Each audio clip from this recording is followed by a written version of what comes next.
It is a privilege to introduce our commencement speaker, the Honorable Brian Burch, the United States 13th Ambassador to the Holy See.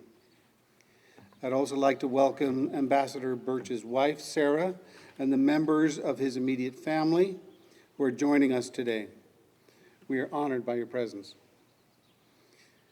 Ambassador Burch is a graduate of the University of Dallas.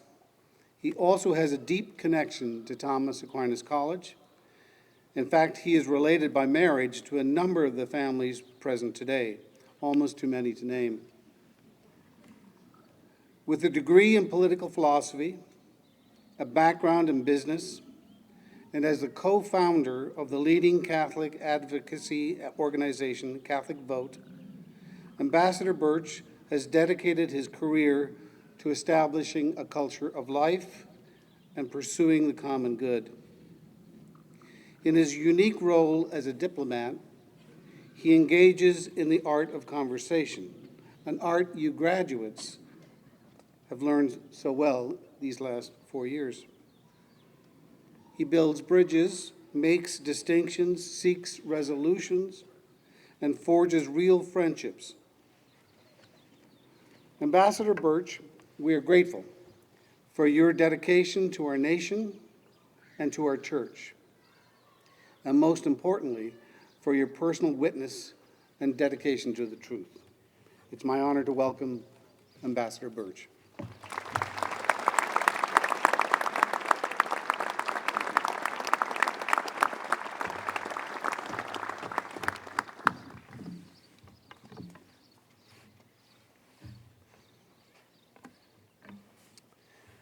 Priests and religious, President O'Reilly, distinguished faculty, honored guests, proud parents and families, and most especially you, the graduates of Thomas Aquinas College, good morning and congratulations.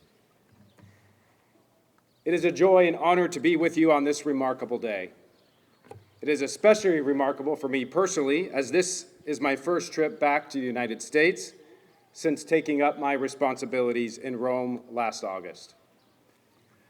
And to be honest, it feels a little bit like a vacation. Commencements are always moments of gratitude and hope. Gratitude for everything that brought us here, sacrifices, prayers, late nights, lots of coffee, and hope for the adventure that now awaits these graduates. Here at Thomas Aquinas College, commencement also carries a particular kind of amazement. Because if you had described this place 50 years ago to a credentialed educational consultant, he probably would have wondered about your sanity. You're founding a Catholic college with no departments, no electives, no majors, students reading original texts, discussing Euclid and Aristotle by seminar, undergraduates doing 4 years of philosophy and theology, and you think this will survive? In California? And yet here you are, not only surviving, but flourishing. St. Thomas Aquinas once wrote that the intellectual life begins in wonder. And the founders of this college clearly possess enough wonder, along with courage and conviction, to believe that young men and women were still capable of seeking truth seriously. That was not a fashionable assumption in 1971, and they certainly is not fashionable today. The modern university today promises students 3 things: credentials, specialization, and the lure of a productive career. This institution proudly offers something older and far more demanding: the pursuit of truth, intellectual curiosity, and the formation of the soul. And if your experience of this approach to education is anything like mine, you will soon leave this place with 2 simultaneous convictions. First, that you have learned an extraordinary amount. And second, that you suddenly realize how little you know. That, incidentally, is one of the surest signs of a genuine education. This college likewise has insisted decade after decade that the purpose of education is not merely to produce successful people, but free people. Free because you have learned what it means to order your loves toward what is true and good for the sake of yourselves and for the world that you will inhabit. And perhaps that is why this commencement arrives at such an interesting moment in our national life. 250 years ago this summer, 56 courageous signers placed their names on a piece of parchment, risking their lives, their homes, their wealth, and their sacred honor to declare to the world that all men are created equal, endowed by their Creator with certain unalienable rights, that among these are life, liberty, and the pursuit of happiness. On July 4, our nation will celebrate more than simply a birthday or an abstract theory written on a piece of paper. This Independence Day, perhaps more so than any in recent memory, allows us to celebrate the endurance of our American way of life. A particular people with a unique shared history, tradition, land, and culture. America is our home. G.K. Chesterton captured this insight in the 1920s, calling America a nation with the soul of a church. But it would be a mistake to understand this fact of history to be a mere luck or accident. The Declaration of Independence appeals not only to human reason, but to the laws of nature and nature's God. It speaks of rights given by a creator, and it closes with a firm reliance on the protection of divine providence. The word providence itself comes from the Latin, pro, meaning ahead, and videre, which means to see. God sees ahead of us. The tradition of the church has understood this as God's eternal nature, seeing all of time and all things as present, including the smallest details of the universe. And by way of nature and grace, he orders all things accordingly. God in his providence saw ahead your coming into being, your first steps, your first communion. And when you said goodbye to mom and dad, perhaps for the first time, to embark on an education here at Thomas Aquinas College. And God's providence will continue to see ahead of you as you begin your pilgrimage into a world that desperately needs what your education here has formed in you. Minds sharpened by truth, hearts enlarged by beauty, and souls anchored in the good. You have studied the great books of Western civilization, including theology and its handmade philosophy. You have contemplated the sciences and arts. And above all, you have grown in your relationship with Christ and the sacraments of the church and with one another. As you step out into the world, I want to speak with you this morning about something both ancient and new. Peace. Not the fragile absence of conflict that the evening news calls peace, nor the superficial calm of a well-curated social media feed, or some nature worship, or sentimental humanitarianism, but the deep, ordered peace that St. Augustine described as Tranquillitas Ordinis, the tranquility of order. In his monumental work, The City of God, written amid the chaos of Rome's decline, Augustine reminds us, quote, "The peace of all things is the tranquility of order. Order is the distribution which allots things equal and unequal, each to its own place." Peace, for Augustine, is not the silencing of all discord. It is the harmonious arrangement of creation within the human heart, within families and communities, within nations, and ultimately within the cosmos, according to the wise design of the Creator. Augustine understood peace not as passive surrender to circumstances, but as rightly ordered love. Peace is not pretending that evil does not exist. Peace is not withdrawal from responsibility. Peace is not indifference disguised as sophistication. For Augustine, peace requires vigilance because the human heart is never morally neutral. Augustine understood something far more demanding. Peace requires moral clarity. Augustine knew that evil does not prevail because of violent people. It prevails because good people become distracted, indifferent, or lacking in courage. A society loses peace when people stop defending truth, stop protecting the vulnerable, or stop believing that evil and injustice must be restrained. For Augustine, peace was never simply a feeling. It was the work of rightly ordered love. And love, if it is real, always moves outward. It is fruitful. It sacrifices. It builds. It acts. Augustine believed that every human being loves something. The central moral question is not whether we love, but whether we love the right things, in the right order, and in the right measure. When love is rightly ordered, the restless heart finds rest. Augustine knew this from personal experience. In his Confessions, he chronicles a young man's search for peace in ambition, sensual pleasure, intellectual pride, and even in a seemingly noble career. Our hearts are restless, he famously wrote, until they rest in you. Yet Augustine was no escapist.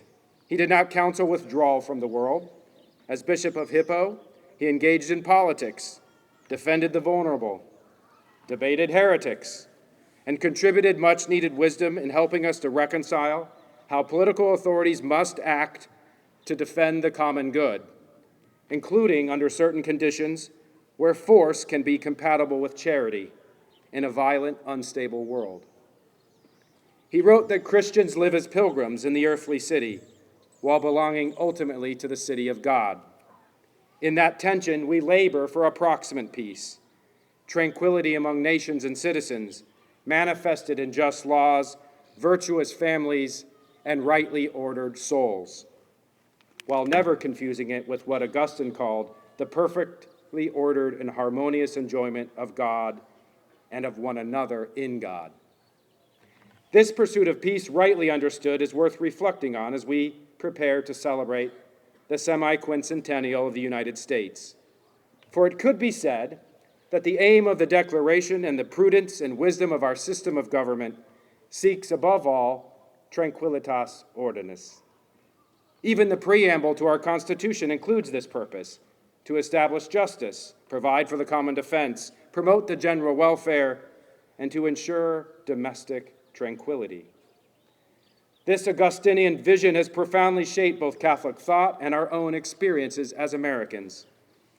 A well-ordered society requires well-formed citizens, shaped by moral and religious faith. It includes the vocation of marriage and family, dignified work, and public service. In the 20th century, amid 2 world wars, authoritarian and totalitarian regimes, and the threat of nuclear annihilation, brave men and women offered the ultimate sacrifice in pursuit of peace.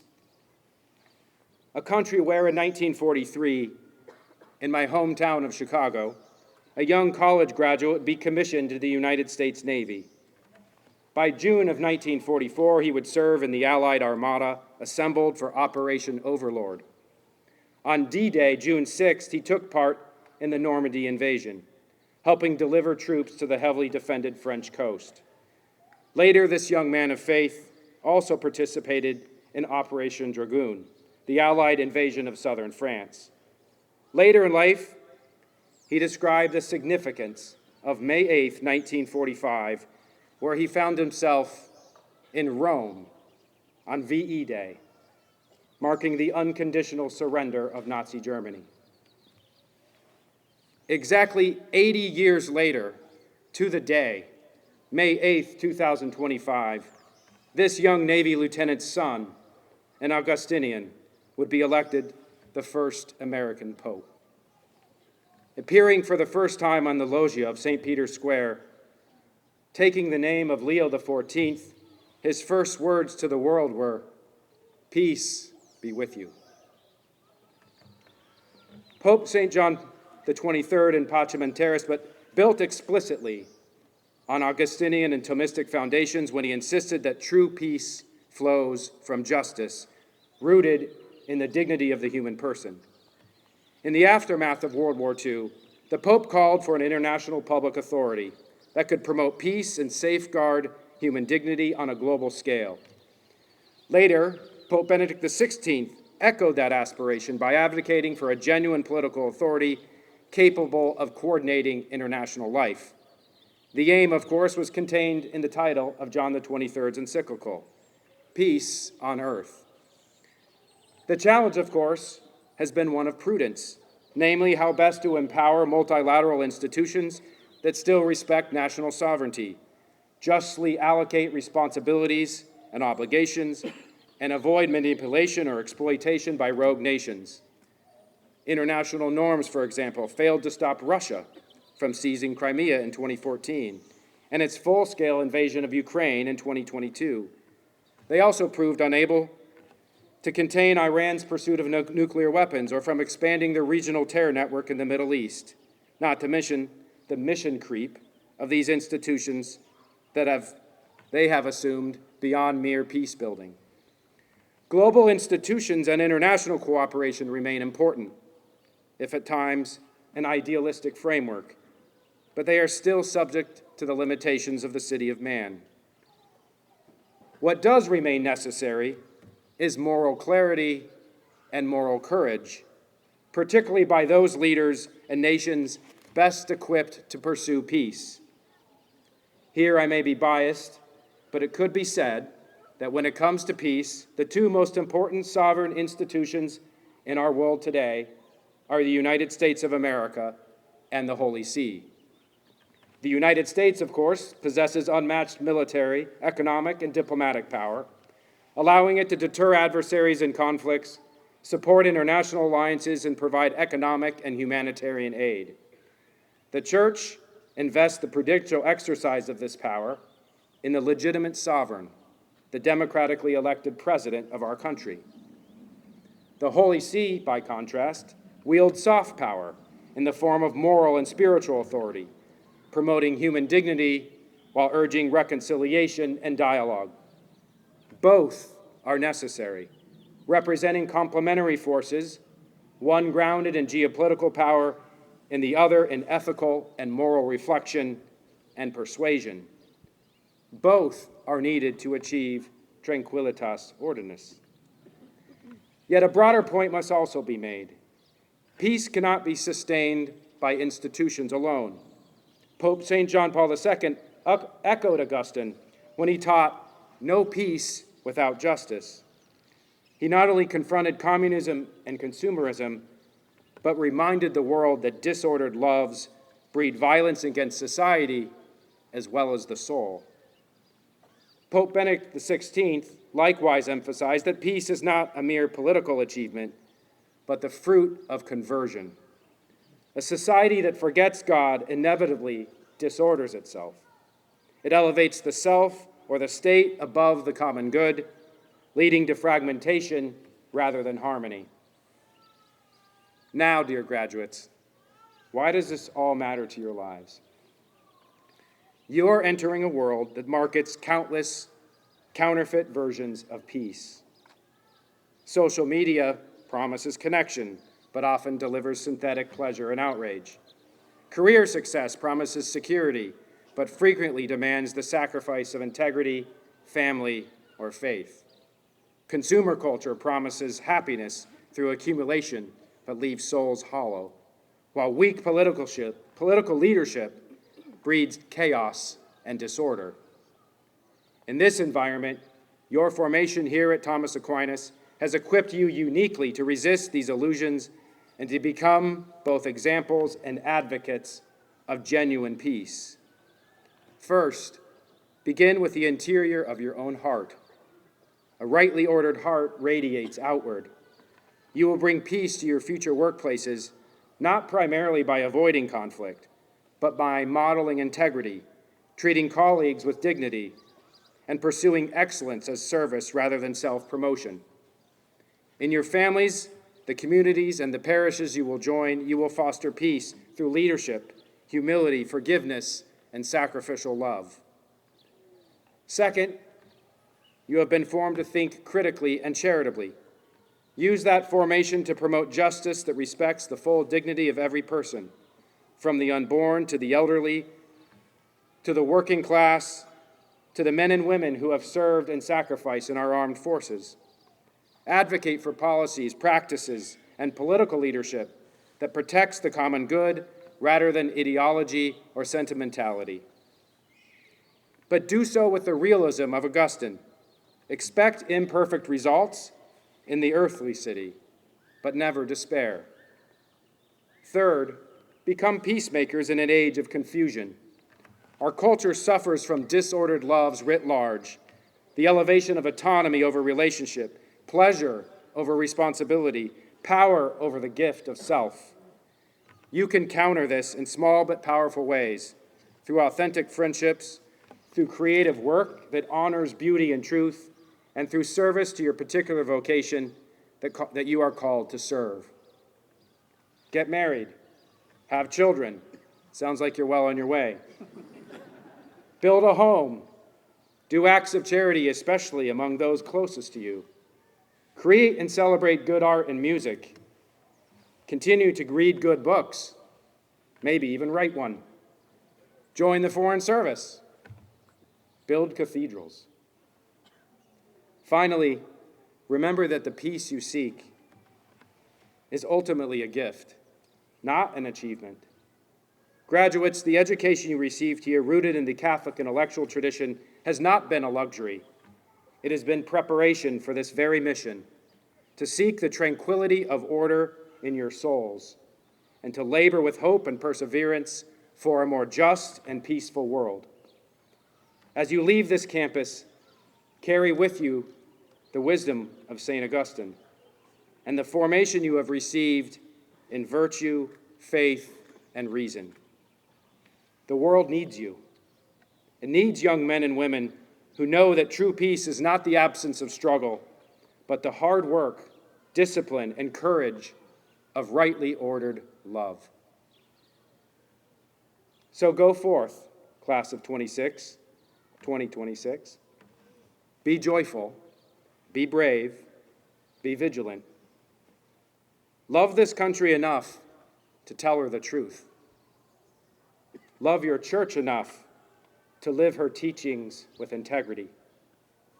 Love your spouse and neighbor enough to lay down your life in small, daily ways.